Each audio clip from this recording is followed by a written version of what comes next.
একজন আরেকজনের হেল্পে আসবে, সেইটা করতে হবে, সেইটা ভাবতে হবে, সেই চিন্তা করতে হবে। এখন মারামারি, লুণ্ঠন, ভাঙচুর এটা সময় না, এখন সময় হচ্ছে দেশ গড়ার। আপনারা সবাই যদি মিলেমিশে না কাজ করেন তাহলে আমাদের দেশের উন্নতি কখনোই হবে না।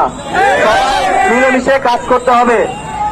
আমি আমার ফোন নাম্বার আপনাদের সকলের কাছে আছে, হেল্পলাইন, হেল্প ডেস্কের নাম্বার আর্মি ক্যাম্পের, বোদা ক্যাম্পের, দেবীগঞ্জ ক্যাম্পের সবার কাছেই মোটামুটি আছে। আপনারা কালেকশন করে নেবেন এবং যে কোনো সমস্যা আপনারা ফেস করলে সাথে সাথে আমাদেরকে জানাবেন। আমরা আমাদের যথাসাধ্য, আমি এই পর্যন্ত বলে আছি, আমি লাস্ট 3 থেকে 4 দিন ধরে প্রায় 4-5 হাজার ফোন ধরছি এবং আমি চেষ্টা করেছি পোস্ট পাঠানোর। আমি চেষ্টা করেছি সবার যেই দাবি দেওয়া বা যাদের সমস্যা হচ্ছে তাদের সমস্যাটা সমাধান করার জন্য। বাট আপনারা জানেন আমাদের রিসোর্স